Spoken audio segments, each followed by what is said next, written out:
오늘 이 시간에는 요한일서 5장 21절 말씀인데요. 요한일서의 이제 마지막 말씀이 되겠습니다.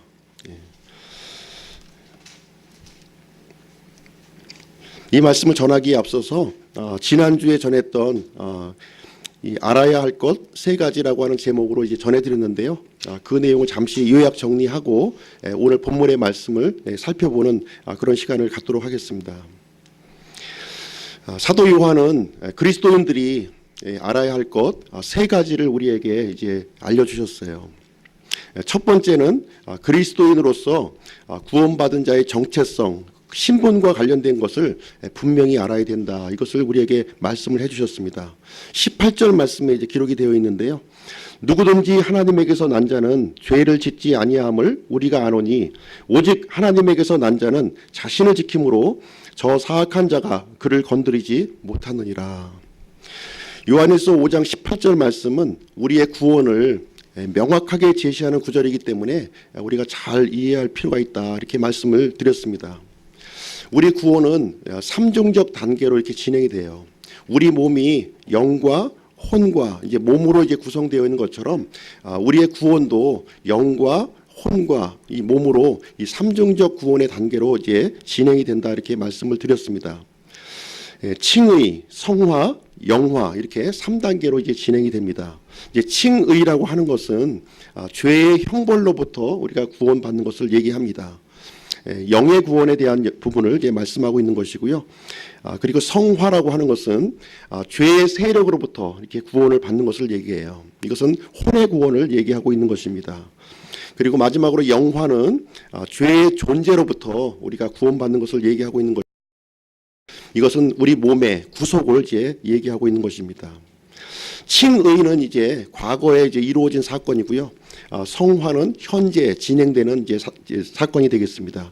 그리고 영화는 이제 미래에 예수님이 재림하실 때에 우리가 죄의 존재로부터 완전히 구속받는 그런 상황을 우리에게 알려주고 있습니다. 보통 우리가 이제 구원받았다 이렇게 얘기하는 것은 영이 구원받은 것을 이제 우리가 의미를 하는 것입니다. 그러면 영이 구원받았다고 하는 것이 이제 무슨 의미인가? 이제 요한일서 5장 18절 말씀이 이제 그 내용을 우리에게 알려주고 있는 것이 되겠습니다. 사람은 태어나면서부터 영이 죽어 있는 상태로 태어나요. 사람이 태어나면서부터 이 자연인은 영이 죽어 있는 하나님을 향하여 죽어 있는 상태에서 이제 태어난다 이렇게 말하고 있습니다.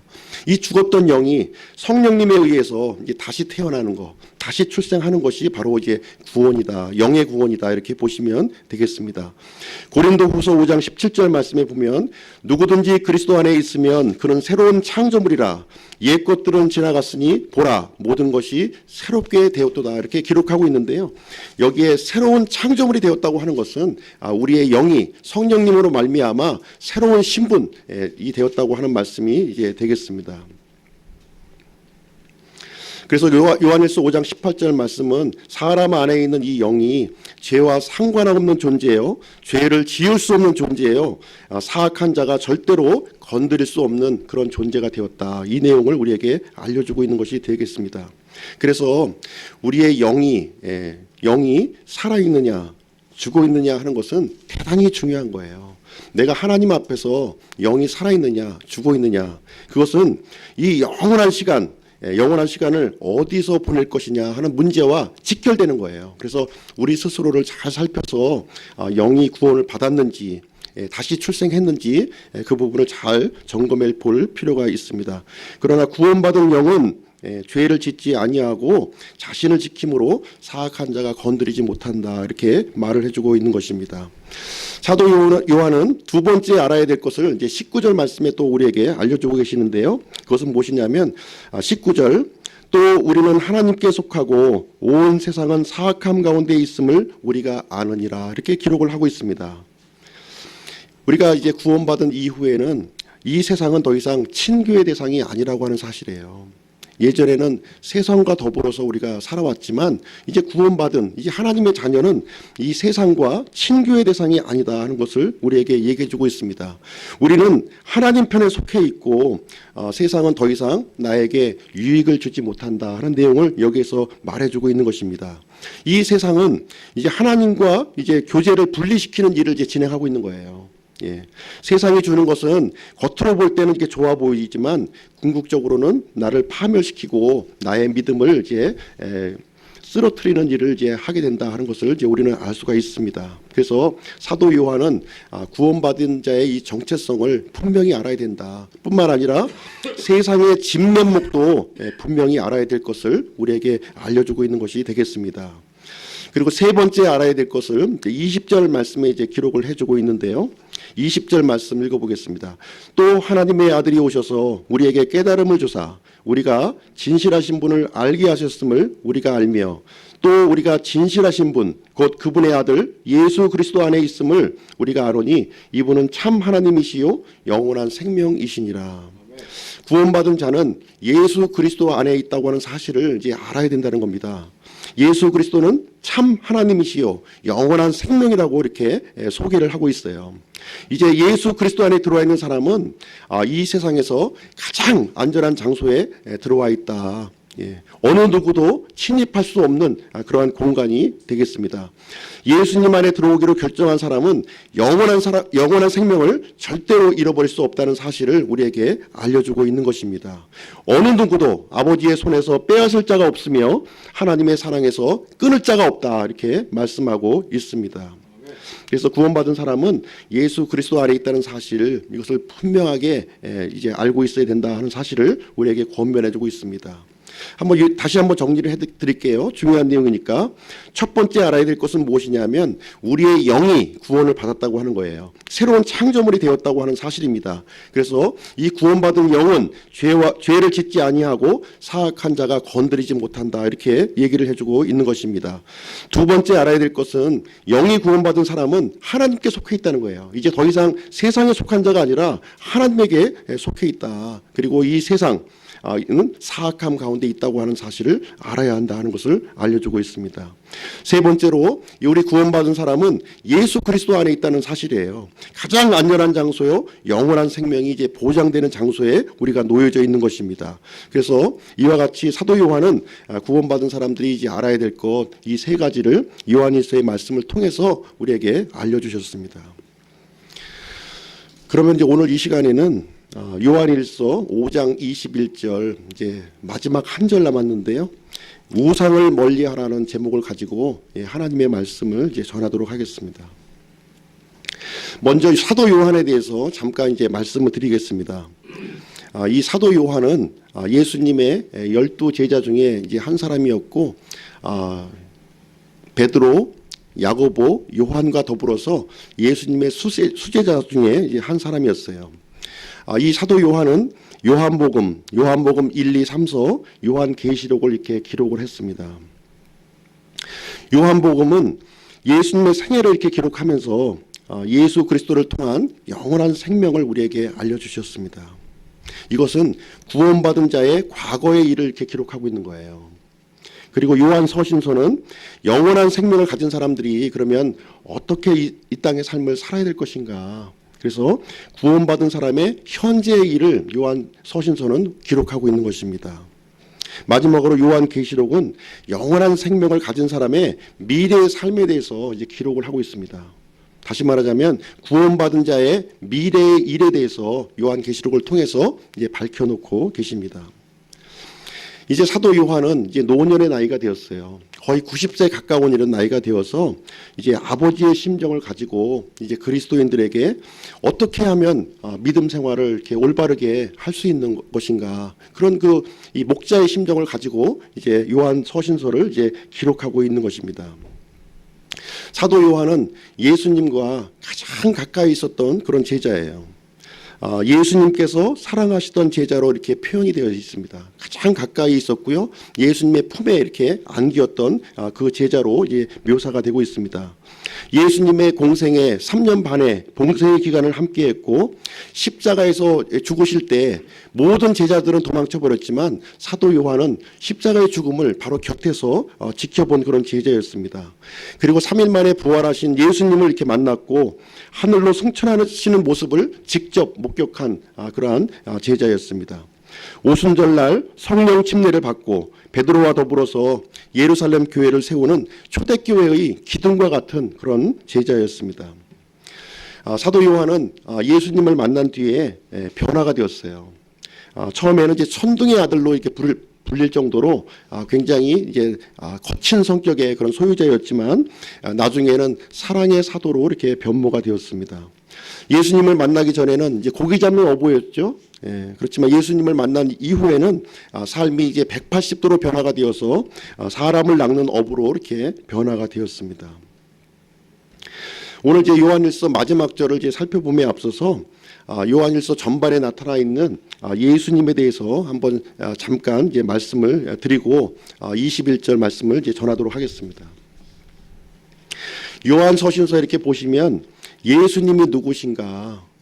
사도 요한은 가장 가까이에서 지켜본 그런 제자였어요. 그래서 예수님에 대해서 굉장히 세세하게 소개를 하고 있습니다. 처음부터 계셨던 생명의 말씀으로 이렇게 소개를 하고 있고요. 이 생명의 말씀이 아버지 하나님과 함께 계셨으며 이분이 바로 아들 하나님이시다. 하나님의 아들이시다고 이렇게 소개를 이제 하고 있습니다. 그리고 이 하나님께서 보이지 않는 하나님께서 사람의 몸을 입고 이 땅에 오셨는데 이 땅에 오셔서 온 세상의 죄들로 인한 화해 헌물이 되심으로 말미암아 세상의 구원자가 되어 주셨다 이렇게 말씀을 해주고 있습니다. 또한 우리 구원받은 사람들에게도 우리가 죄를 이제 범할 수가 있지 않습니까? 그러할 때 우리의 구원받은 사람의 죄를 이제 깨끗게 하시는 분으로 이제 소개를 하고 있어요. 그래서 이 시간에 하나님 보좌 우편에 계시면서 우리 믿는 자들을 위한 변호자가 지금 되어 주시고 이제 계십니다. 그리고 요한일서에 나타난 이제 예수님이 이 세상에 오신 목적을 또 기술하고 있는데요. 첫 번째로 예수님은 사람들의 죄를 제거하시기 위해서 이제 이 땅에 나타나셨다 이렇게 말씀하고 있습니다. 사람의 죄를 제거하시기 위해서 보이지 않는 하나님이 사람의 몸을 입고 이제 이 세상에 오셨다 이렇게 말씀하시는 것입니다. 침례 요한은 사람의 아들로 오신 예수님을 바라보고 하나님의 어린 양을 보라고 이렇게 선포를 했어요. 요한일서 1장 29절에 보면 요한이 예수님께서 자기에게 오시는 것을 보고 이르되 세상 죄를 제거하시는 하나님의 어린 양을 보라 이렇게 선포를 했습니다.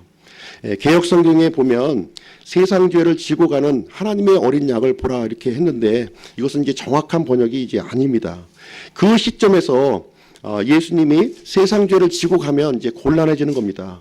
세상 죄를 제거하시는 흠없는 하나님의 어린 양으로 이 세상에 오셨고 3년 뒤에 세상 죄를 지고 십자가에 달리시는 그 일이 이제 진행이 될 것이기 때문입니다. 예수님이 오신 목적 두 번째는 이제 마귀의 일을 멸하시기 위해서 이제 이 세상에 오셨습니다. 사탄 마귀가 이 세상을 이제 지배하고 있습니다. 어떻게 하든지 사탄 마귀는 사람들을 영원한 지옥 불호수로 데려가기 위해서 모든 힘을 이제 애를 쓰고 있어요. 이 무시무시한 심판에서 사람들을 구출하기 위해서 예수님이 사람의 몸을 입고 이 땅에 오셨다 이렇게 말씀하고 있는 것입니다. 예수님이 오신 목적 세 번째는 우리 사람들에게 영원한 생명을 주시기 위해서 오셨습니다. 믿는 자들에게 성령 하나님을 선물로 주시기 위해서 오셨다고 이제 말씀하고 있습니다. 예수님의 피로 말미암아 우리의 죄를 이제 깨끗하게 해주셨고 신자들의 마음 속에 성령님을 내주케 하도록 하기 위해서 이제 오셨다 이렇게 말씀하고 있습니다. 하나님께서는 이 사람들의 마음 속에 하나님의 거처를 삼으시려고 하는 것이 바로 궁극적인 목적이에요. 바로 이것이 예수님이 오신 이제 목적이 되겠습니다. 자, 그러면 이제 오늘 본문 말씀 요한일서 5장 21절 말씀 보시도록 하겠습니다. 어린 자녀들아 너희 자신을 지켜 우상들을 멀리하라. 아멘. 이 글이 이제 편지의 마지막 글이에요. 보통 이제 편지를 아마 많이 써보셨을 텐데 편지 말미를 이제 어떻게 마치십니까? 이런 식으로 이제 그 편지를 마무리하는 사람은 아마 거의 없을 거예요. 근데 사도 요한은 이 마지막 글을 이렇게 마무리를 했습니다. 너희 자신을 지켜 우상을 멀리하라. 아멘. 사도 요한은 지금 이제 많은 말을 하고 싶은 그런 심정이 이제 있었을 것입니다. 그렇지만 많은 말을 하고 싶지만 이제 마지막으로 한마디 이제 자신의 온 힘과 마음을 다해서 압축해서 엑기스와 같은 말씀을 한마디 해주고 싶은데 이 말씀을 이제 이런 표현으로 이제 했습니다. 너희 자신을 지켜 우상들을 멀리하라 이렇게 기록을 하고 있는 것입니다. 어떻게 보면 사도 요한의 마지막 당부의 말이자 이제 경고의 말이라고 이렇게 생각이 이제 되어집니다. 마치 이 글은 군인들에게 명령을 하달하는 그런 명령문과 같아요. 그렇지 않습니까? 그래서 오늘 이 시간에는 우상에 대해서 한번 살펴보는 그런 시간을 이제 갖도록 하겠습니다. 이 우상은 영어 표현으로 이제 아이돌이라고 그래요. 보통 요즘에 이제 아이돌 그룹 많이 나오죠. 젊은 애들 이제 그룹을 보통 이제 아이돌 그룹 이제 이렇게 얘기하는데 이 아이돌이란 뜻이 바로 이제 우상이란 뜻입니다. 우상. 아이돌 이미지 이렇게 되어 있습니다. 이미지라고 하는 것은 형상, 그림이 되겠어요. 우상이라고 하는 것은 형상, 그림 이것을 의미하는 거예요. 보통 이제 영화도 보시면은 이제 영화도 이제 그림의 한 종류에 포함이 됩니다. 파라마운트 픽처스 이렇게 해가지고서 영화도 이제 움직이기지만 실질적으로 그림이에요. 그러한 것이 이제 우상이 형상이나 그림의 형태이다 이렇게 보시면 되겠고요. 두 번째는 아이돌, 아이콘 이렇게 되어 있습니다. 이제 아이콘이라고 하는 단어는 우리가 잘 아시다시피 핸드폰을 보시면 이제 아이콘이 많이 들어 있죠. 그 아이콘이 바로 상징물이 되겠습니다. 상징물. 상징물이 바로 이제 우상이구나 이렇게 이해를 하시면 되겠습니다. 네이버 사전에 보니까 이제 우상의 뜻을 첫 번째로 나무, 돌, 쇠붙이, 흙 따위로 만든 신불이나 사람의 형상이 이제 우상이다 이렇게 얘기를 해주고 있고요. 두 번째는 신처럼 숭배의 대상이 되는 물건이나 이제 사람을 이제 의미하고 있습니다. 세 번째는 하나님 이외에 인위적으로 만들어 놓은 신의 형상이 이제 우상이다 이렇게 설명을 해주고 있습니다. 그럼 오늘 이 시간에는 이제 네 가지로 나누어서 이제 말씀을 전할 텐데요. 첫 번째는 참 하나님과 반대되는 개념으로서의 우상, 그리고 두 번째는 형상으로서의 우상, 세 번째는 탐욕의 우상, 네 번째는 우상으로부터 멀리하려면 우리가 어떻게 해야 되는가 하는 내용으로 오늘 말씀을 이제 전하도록 하겠습니다. 그럼 첫 번째로 참 하나님과 반대되는 개념으로서의 우상을 이제 말씀을 드리도록 하겠습니다. 요한일서 5장 20절의 말씀을 이제 읽어보시면 이제 그 반대되는 개념을 살펴볼 수가 있는데요. 요한일서 5장 20절 또 하나님의 아들이 오셔서 우리에게 깨달음을 주사 우리가 진실하신 분을 알게 하셨음을 우리가 알며 또 우리가 진실하신 분 곧 그분의 아들 예수 그리스도 안에 있음을 우리가 아노니 이분은 참 하나님이시요 영원한 생명이시니라 이렇게 기록이 되어 있는데요. 여기에 보시면 참 하나님이 어떤 분이신가 하는 것을 자세히 설명을 해주고 있습니다.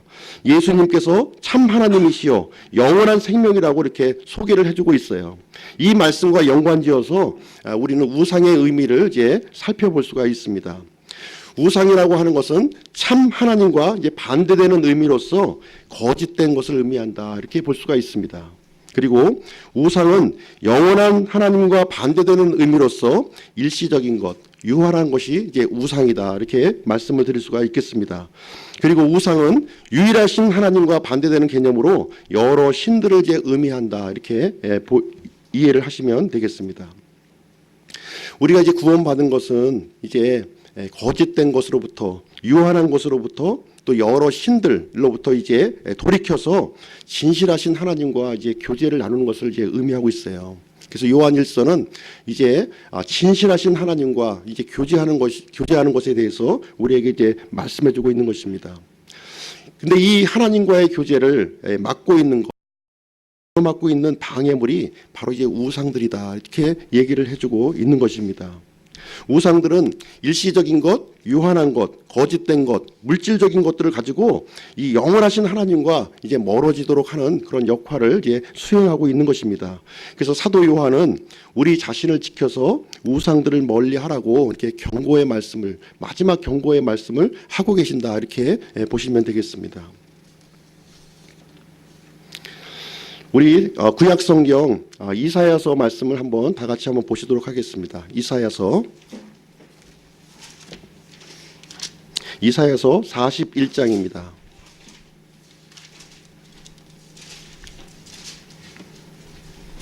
이사야서 41장 21절로 24절 말씀. 제가 읽어드리겠습니다. 주가 말하노라. 너희는 소송을 제기하라. 야곱의 왕이 말하노라. 너희는 강력한 이유들을 제시하라.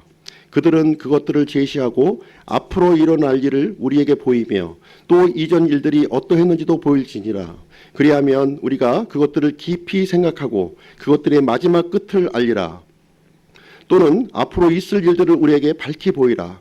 이후에 일어날 일들을 보여줌으로써 너희가 신들인 줄을 우리가 알게 하라. 참으로 선을 행하든지 악을 행하든지 하라. 그리하면 우리가 놀라서 그것을 함께 바라보리라. 보라, 너희는 아무것도 아니고 너희 일은 헛것이며 너희를 택하는 자는 가증한 자니라. 여기에 보시면 하나님께서 우상들과 이제 소송을 제기하는 그런 장면이 이제 나오고 있습니다. 하나님께서 이 우상들에게 하는 말이 무엇이냐면 앞으로 일어날 일과 과거의 일을 이제 말하라, 이렇게 얘기를 해주고 있는 거예요. 앞으로 일어날 일, 미래의 일, 과거의 일을 한번 얘기 좀 해봐라, 이렇게 얘기를 해주고 있습니다. 그렇다면 너희가 신들인 줄 우리가 이제 알겠다. 선을 행하든지 악을 행하든지 하라. 그리하면 놀라서 우리가 한번 바라보겠다 하는 얘기를 이제 해주고 있는 것입니다.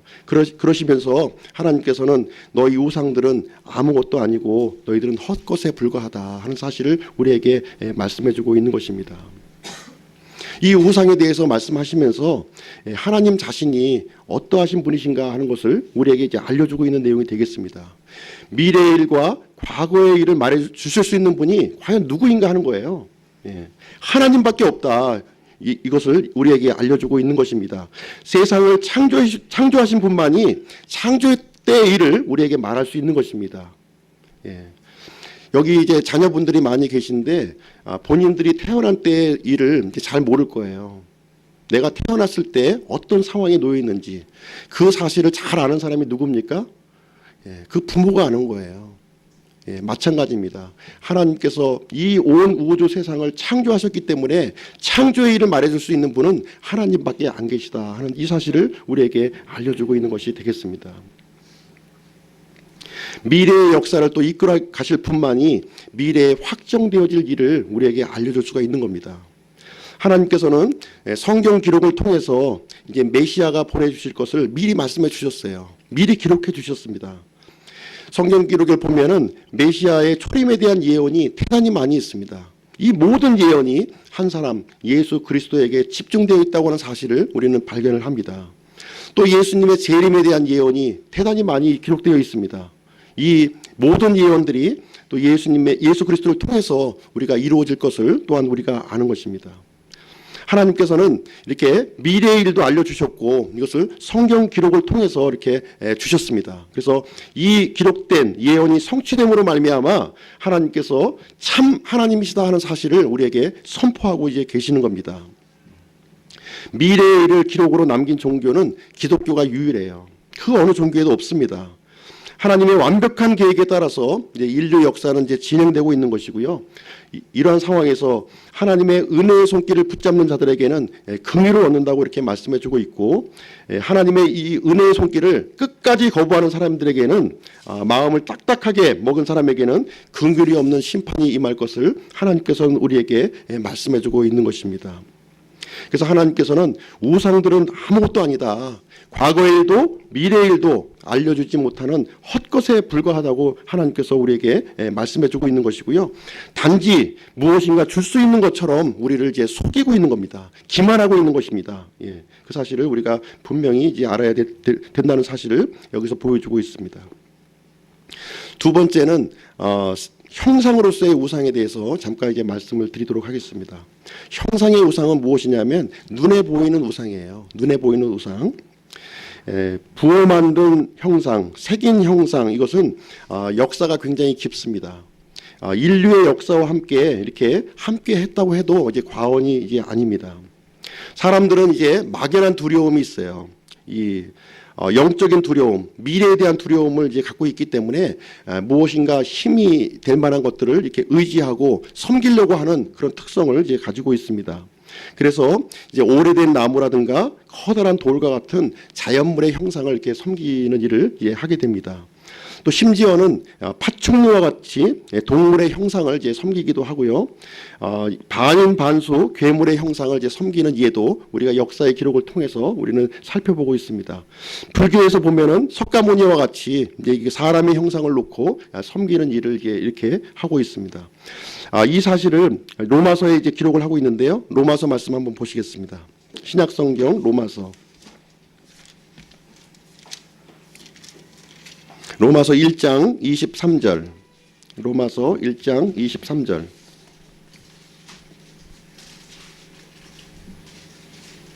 썩지 아니할 하나님의 영광을 썩을 사람이나 새나 네 발 달린 짐승이나 기어다니는 것들과 같은 형상으로 바꾸어 버렸다, 이렇게 기록을 하고 있습니다. 썩지 아니할 하나님의 영광을 썩을 영광으로 이렇게 사람들이 바꾸어 버렸다, 이렇게 얘기를 해주고 있습니다. 그래서 하나님께서는 이스라엘 백성들을 향해서 이 십계명을 통해서 이 우상을 섬기지 말아야 될 것, 그것을 우리에게 명령으로 주셨어요. 그 명령을 한번 보시도록 하겠습니다. 출애굽기 20장 4절로 6절 말씀 되겠습니다. 출애굽기 20장 4절로 6절의 말씀은 십계명 제2계명에 이제 해당이 됩니다. 이 천주교는 십계명 중에서 제2계명을 이제 삭제해 버렸어요.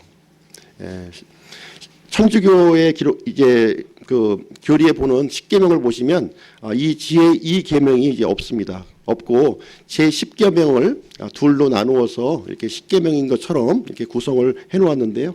제2계명 출애굽기 20장 4절로 6절 말씀 보시겠습니다. 너는 너를 위하여 어떤 새긴 형상도 만들지 말고 또 위로 하늘에 있는 것이나 아래로 땅에 있는 것이나 땅 아래 물속에 있는 것에 어떤 모습이든지 만들지 말며 그것들에게 절하지 말고 그것들을 섬기지 말라.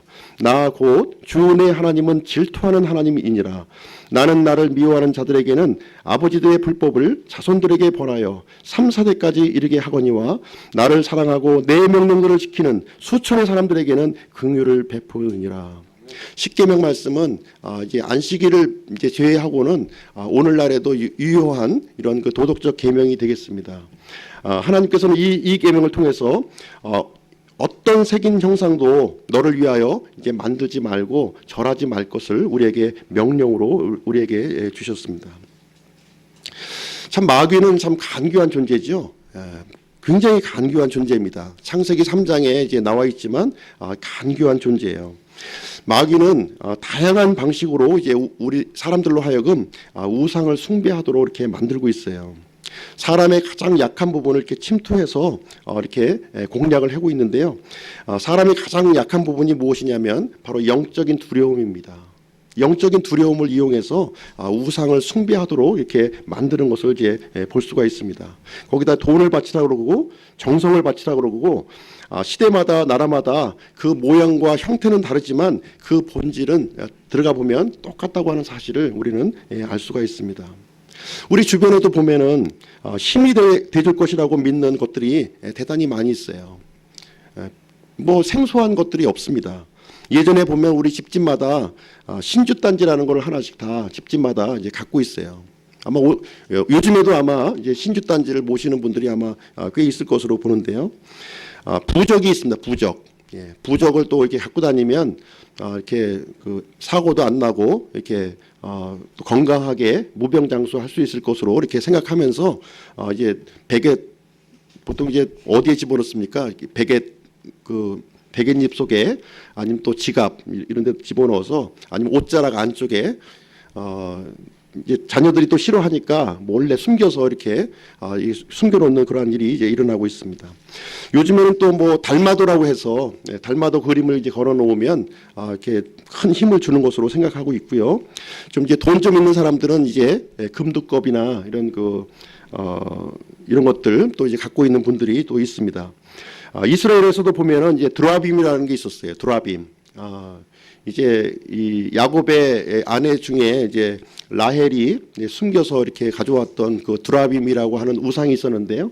이 드라빔이라고 우상은 좀 이제 보석으로 이렇게 만들어진 거예요. 보석으로. 물론 섬기는 대상이기도 하지만 보석으로 만들어져서 금두꺼비와 같이 이런 재산적인 가치가 있는 그런 물건이었는데 그런 것들이 있었습니다. 또 요즘에는 이제 자동차 안에 십자가라든가 묵주, 마리아상 이런 것들을 이제 수호신처럼 이렇게 치장하고 다니는 분들이 이제 굉장히 많이 있습니다. 이러한 것들은 궁극적으로 우리가 이제 하나님께 나아가는 것을 방해하고 이제 하나님을 의지하지 못하도록 이렇게 만들어 주는 것이다. 이렇게 보시면 되겠습니다. 그래서 사도 요한은 눈에 보이는 형상의 우상을 이제 멀리하라 이제 우리에게 알려주고 있는 것입니다. 우리 눈에 보이는 이 우상들은 아무것도 해줄 수가 없어요. 무엇인가 힘이 될 것 같은 그런 마음으로 섬기긴 하지만 나무 조각, 쇠 조각에 이제 불과하다 이렇게 말하고 있고요. 단지 우리 마음을 이제 이용할 뿐이 되겠습니다. 하나님께로 향하는 마음을 이제 우상으로, 물질로, 형상으로 이렇게 이제 가게끔 이제 하는 것이 되겠습니다. 자, 그럼 세 번째 탐욕의 우상에 대해서 잠깐 말씀을 드리도록 하겠습니다. 눈에 보이는 우상을 대비해서 눈에 보이지 않는 우상이 또 우리에게 존재하고 있다는 사실입니다. 사실 이제 눈에 보이는 우상보다 눈에 보이지 않는 우상이 더 심각합니다. 우리에게. 구약 성경 말씀 한번 찾아보실 텐데요. 에스겔서 14장 말씀 한번 보시겠습니다.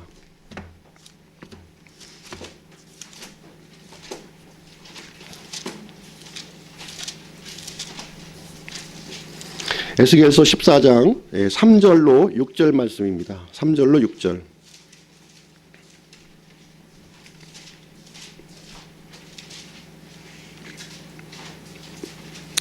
사람의 아들아, 이 사람들이 자기 우상들을 자기 마음속에 세우며 자기 불법의 걸림돌들을 자기 얼굴 앞에 두었으니 과연 그들이 내게 물을 수 있겠느냐. 그러므로 그들에게 말하고 그들에게 이르되 주 하나님이 이같이 말하노라. 이스라엘의 집에서 자기 우상들을 자기 마음속에 세우며 자기 불법의 걸림돌을 자기 얼굴 앞에 두고 대언자에게 나오는 모든 자에게 곧 자기 우상들의 많은 수요대로 나오는 자에게 나 주가 응답하리니 이것은 이스라엘의 집이 다 그들의 우상들로 말미암아 나와 사이에 멀어졌으므로 내가 그들의 마음 상태대로 그들을 취하고자 함이라. 그러므로 이스라엘의 집에게 이르기를 주 하나님이 이같이 말하노라. 회개하고 너희 자신을 돌이켜 너희 우상들을 떠나라. 너희의 모든 가증한 곳에서 너희 얼굴을 돌리라. 이 말씀에 보면 이스라엘 백성들이 자기 우상들을 자기 마음속에 세우고서 이제 하나님 앞에 이렇게 나왔다 이렇게 얘기를 하고 있어요. 하나님을 섬긴다고 하면서 그 마음속에는 우상들을 이제 갖고서 이제 하나님 앞에 나온 것입니다. 자기 우상들의 많은 수요대로 이제 가지고 나왔다 이렇게 기록하고 있어요. 우상을 하나만 들고 나온 게 아니라 많은 수의 우상들을 그 마음속에 품고서 이제 하나님 앞에 나왔다. 그것이 하나님과 이 이스라엘 백성 사이에 불법의 걸림돌이었고 하나님과 이스라엘 백성들을 이제 멀어지게 만들었다. 이렇게 여기 기록을 하고 있는 것입니다. 오늘날에도 보시면 교회에 이렇게 나오시는데 이 탐욕의 우상을 마음속에 품고 하나님께 나오는 사람들이 대단히 많이 있습니다. 이스라엘 백성들과 틀린 것이 하나도 없어요.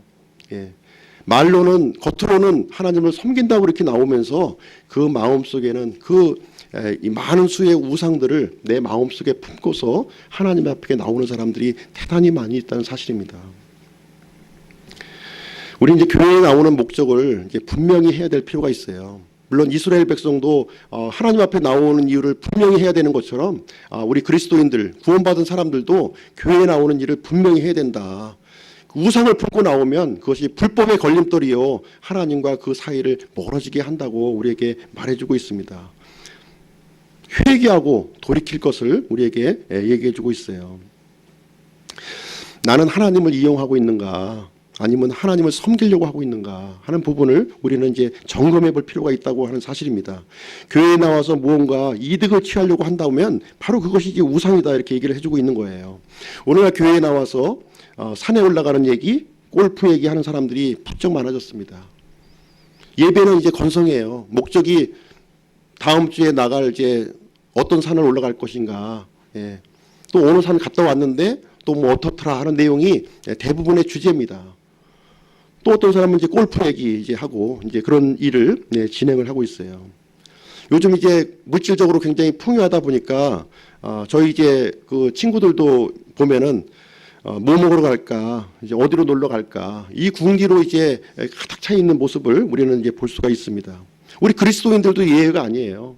뭐 먹으러 갈까, 무엇이 좋을까 하는 이것을 많이 이제 교회에 와서 의논을 하고 있습니다. 말씀이 중심이 되는 그리스도인의 교제를 참으로 찾아보기 힘든 그러한 시대에 우리가 살고 있습니다. 교회에 나와서 비즈니스 얘기하는 사람들이 많아졌고요. 교회에서 교회가 취미와 문화의 전당으로 이렇게 변모해 버렸습니다. 하나님보다 더 중요하게 여기는 것이 있다면 바로 그것이 우상이다, 이렇게 우리에게 말씀을 해주고 있는 것입니다. 이 탐욕의 우상은 하나님과 우리 사이에 불법의 걸림돌이고 하나님과 멀어지게 하는 것이다. 하나님과 절대로 가까워질 수 없다고 우리에게 말씀을 해주고 있습니다. 우상으로부터 지키라는 이런 문제에 있어서 하나님께서는 우리에게 기도하라고 하지 않으세요. 이건 기도의 문제가 아니라 너희 스스로 지켜야 된다, 이렇게 말씀을 하고 있습니다. 회개하고 너희 자신을 돌이켜 우상으로부터 떠나야 할 것을 명하고 있지, 우상으로부터 멀리 해주세요, 기도하라고 우리에게 하나님께서는 우리에게 말씀하고 있지. 탐욕스러운 마음을 이제 버리라 하는 말씀이 이제 되겠습니다. 우리 신약 성경 골로새서 말씀 한번 보시겠습니다. 신약 성경 골로새서 3장 5절.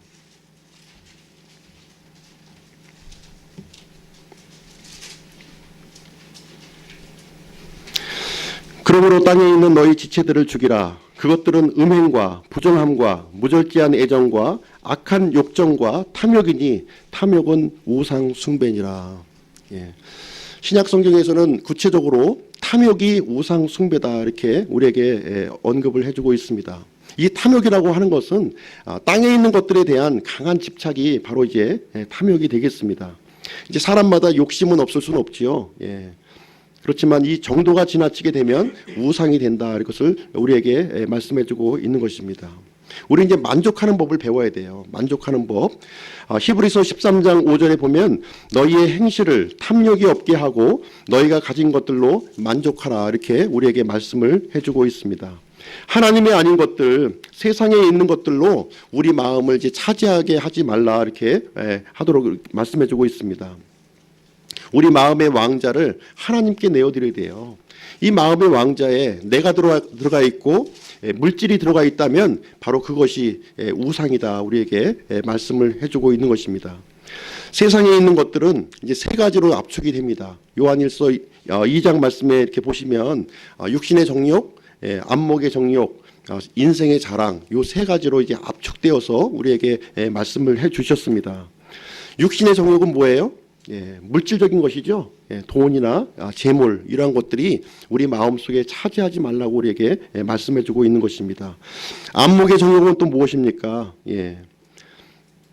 여자들에게는 이제 그 보석이나 뭐 핸드백 뭐 이런 것이 되겠죠. 남자들에게는 이제 성공, 업적, 이런 것이 아마 해당이 될 것입니다. 그리고 인생의 자랑이 있습니다. 인생의 자랑. 예수님이 성전 꼭대기에 올라가서 이제 뛰어내리라 하는 그 시험인데요. 바로 이제 사람의 명예에 해당되는 시험이 되겠습니다. 이 세 번째 시험에서 거의 대부분의 사람들이 이제 무너져 내립니다. 아무리 유명한 사람도, 아무리 신실한 사람도 이 첫 번째, 두 번째는 그래도 어느 정도 이제 승리하는데 세 번째 시험에서는 다 무너져 내리는 그런 모습을 우리는 살펴볼 수가 있습니다. 세 번째 시험이 왜 어렵습니까? 세 번째 시험은 인생의 제일 마지막 때에 오는 시험이기 때문에 그래요. 자기가 지금까지 쌓아 올렸던 모든 명성이 거기에 포함되어 있기 때문에, 모든 시간과 노력이 그 안에 들어있기 때문에 내려놓기가 대단히 힘든 겁니다. 이 시험에서 대부분의 사람들이 무너져 내리는 것을 우리는 이제 살펴볼 수가 있습니다. 마귀는 세상에 있는 것들로 이제 탐욕을 붙이고 있어요. 세상에 있는 것들을 가지고서는 영원한 생명을 이제 얻을 수가 없다고 하는 사실입니다. 그렇지 않습니까? 예, 우리가 하나님께서 자신의 피로 사신 이 교회를 주셨습니다. 이것은 영원한 거예요. 우리는 영원한 겁니다. 이 영원한 사람들에게 우리는 우리는 관심을 이제 가져야지, 영원한 것이 아닌 이런 물질적인 것, 외형적인 것들에게는 우리는 가져서는 안 될 것을 얘기해주고 있고, 그것은 우상이다 우리에게 말씀을 해주고 있습니다. 자, 그러면 이제 우상의 실체를 우리가 이제 알아보았으니까, 이 우상으로부터 이제 멀리 하려면 이제 어떻게 해야 되느냐 하는 그 부분을 말씀드리고 이제 마치도록 하겠습니다.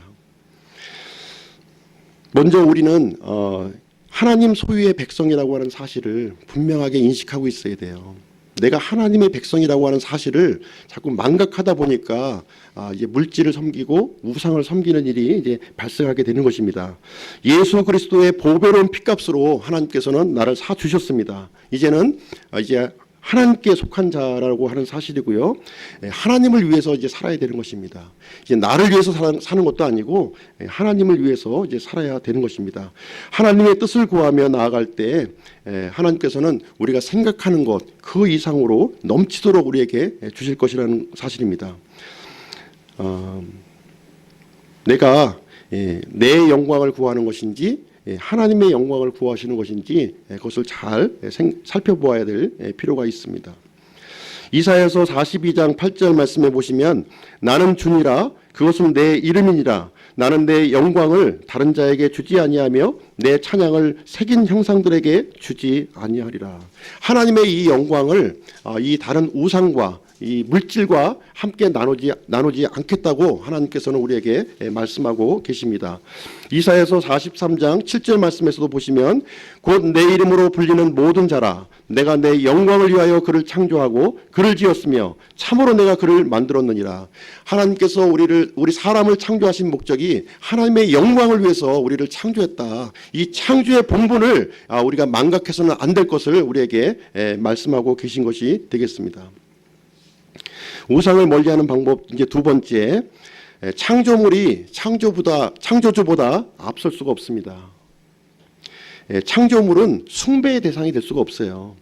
그 기능 자체가 이 창조물들은 사람들을 위해서 이렇게 주신 것이다 이렇게 얘기를 해주고 있습니다. 이 창조물들은 언젠가는 멸망하고 없어질 것들이에요. 유한한 것들입니다. 그래서 그러한 창조물들이 우리 인생의 목적이 될 수 없다, 이것을 우리에게 알려주고 있는 것입니다. 하나님께서 주신 선물들을 우리가 감사하며 잘 사용하면 그뿐이지, 그것을 섬기고 인생의 목적으로 살아서는 안 될 것을 우리에게 말씀해주고 있는 것입니다. 세 번째는 하늘의 처소의 영원한 복을 이제 사모하라는 것입니다. 우리가 이 세상에 지금 살고 있지만 사실 이 세상은 이제 우리의 집이 아니죠. 이 세상은 내 집이 아닙니다. 우리의 집은 하늘나라, 하늘나라에 있다고 하는 사실을 우리는 이제 잊어서는 이제 안 될 것이고요. 이 땅의 삶은 단지 나그네요 순례자의 삶을 우리가 살아가고 있다고 하는 사실을 우리는 망각해서는 안 된다고 하는 것입니다. 네 번째는 우리의 몸을 이제 의로운 도구로 우리가 들여져야만 돼요. 로마서 6장 13절에 보면, 또한 너희 지체를 불의의 도구로 죄에게 내주지 말며 오직 너희 자신을 죽은 자들로부터 살아난 자로서 하나님께 드리고 너희 지체를 의의 도구로 하나님께 드리라, 이렇게 기록을 하고 있습니다. 우리가 죄를 짓지 않으려고 이렇게 애쓸 필요가 없습니다. 우리가 우상을 섬기지 않으려고 애쓸 필요가 없어요. 오히려 그렇게 하면 그렇게 할수록 점점 더 우리는 죄를 짓게 되고 점점 더 우상을 섬기는 그러한 일이 이제 우리 안에 발생하게 됩니다. 우리가 의로운 몸으로 이렇게 의로운 도구로 우리를 드리고 거기에서 즐거움과 가치를 찾았을 때 죄와 우상들이 이제 우리로부터 멀어진다고 하는 사실을 우리는 살펴볼 수가 있는 것입니다. 빛이 들어가면 이제 어두움이 자동적으로 물러나는 것처럼 참 하나님이 들어가면 거짓된 우상들이 멀어지는 그러한 일이 생겨난다고 하는 사실입니다. 그래서 우리의 몸을 참 하나님께 의로운 도구로 드려지면 죄와 우상으로부터 우리가 멀어질 수 있는 방법이라고 우리에게 알려주고 있는 것입니다. 결론을 내리도록 하겠습니다. 요한일서 5장 21절 어린 자녀들아 너희 자신을 지켜 우상들을 이제 멀리하라. 아멘.